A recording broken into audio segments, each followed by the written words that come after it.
honor and keep him in sickness. So Mark, ikaw ay manunumpa sa harap ng mga witnesses na natin. Oo, naka-video So, na. handa ka bang sumumpa, Mark, na mamahalin si Marilo habang buhay? Itaas po yung kanang kamay, Mark. At tumingin ka kay Marilo ha, sa kanyang manunumpa. So, please repeat after me. I, pangalan mo, I accept you, pangalan ng babae, before the solemnizing, to be my wife, and I promise to, in front of God, and to all witnesses, that I will become a lovable husband, in abundance, in need, strength, and sorrow, in sickness, and in health, till death do us part. Okay, thank you, Mark. Palakpakan naman po natin si Mark. Okay, so maliwanag, Marilo, ang sinumpaan niya sa iyo, no? Till death do us part. So, Marilo, of course, ikaw ay manunumpa din sa kanya sa harap ng mga witnesses na natin ito. So, handa ka ba, Marilo, sumumpa na mamahalin si Mark habang buhay? Pakitaas po yung kanang kamay. Marilo, tingin ka kay Mark. So, please also repeat after me. I, your name, I accept you, pangalan ng lalaki, before the solemnizing, to be my husband, and I promise to you, in front of God, and to all witnesses, that I will become a lovable wife, in abundance, in need, strength, in sorrow, in sickness, and in health, till death do us part. Okay, thank you, Marilo. Palakpakan din po natin si Marilo. Mark, nalaman yung sinumpaan niyo sa iyo. Mahalaga yung sinumpaan niyo because marriage is a lifetime commitment. Okay? So, yun po yung kahulugan ng till death do us part. So, as I've said, marriage also is a lifetime love.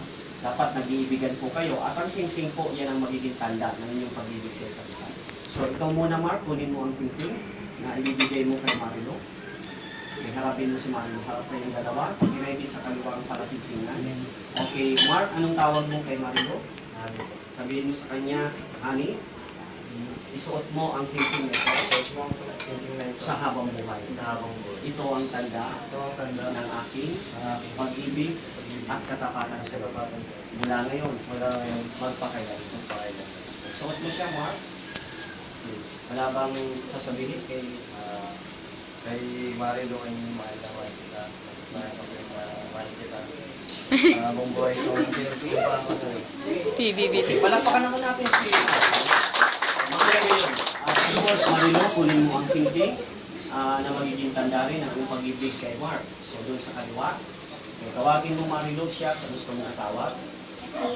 Isuot mo ang singsing na ito sa habang buhay.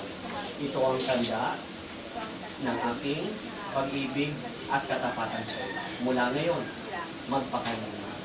So, po siya Marilo, at syempre may gusto ka rin sabihin sa kanya. Alam ko alam yun eh. Okay, palakpakan niya natin si... Naiyak pa. Okay, yan ang magpapaalala sa inyong mga sinumpaan. No? So, ngayon po ay tatawagan kong, hilingin ko po na tumayo yung mga ninong at ninang. Kayo po ang magiging saksi sa kanilang sumpaan. At of course, kayo rin po ang tinatawag na pangalawang magulang na po nila, no? Ninong at ninang. So, payuhan po natin sila at tulungan sa abot ng inyong makakaya. So, kayo rin po ipipirma sa kanilang certificate of marriage as a witness. So, kayo po ay manunumpa sa ating republika. So, pakitaas po yung ating kanang kamay. And please repeat after me. I, banggitin ang pangalan, stand now before God as a principal witness of Mark and Marilo, and I faithfully promise that I will support with prayer and guidance.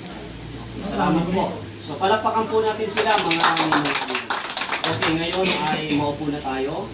At ito, Mark and Marilo, meron po kayong aras. Ano? Ito ay sumisimbolo ito ng tinatawag na financial needs in your family. So, hindi puro pag-ibig. Kaya nga, sabi nga, ang kasal ay may responsibilidad at may pananagutan. So, yung aras ang sumisimbolo nito. Ikaw, Mark, bilang ama ng tahanan, responsibilidad mong itaguyod ang iyong asawa, ang magiging anak, at ang pamilyang bubuin mo.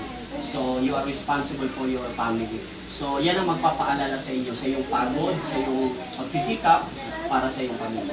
So, kunin mo siya, Mark. Yan ang magiging tanda ng iyong pagmamahal sa iyong pamilya. So harapin mo si Marilo. Ibibigay mo yan, Mark, pero may pangako yan. So ano may pa-promise mo kay Marilo? Pangako ko, gagawin ko yung responsibilidad ko sa iyo, pati sa magiging anak natin, lahat ibibigay ko para maging masaya. Ibigay mo kay Marilo? O, palakpakan naman po natin. Yan ang sinabi. Okay, sabi nila ang babae ay ina ng tahanan. Marilo, ikaw ay pinagkatiwalaan ng iyong asawa. So of course, siyempre ikaw din ay may responsibilidad sa iyong asawa, sa iyong anak, at sa iyong pamilya.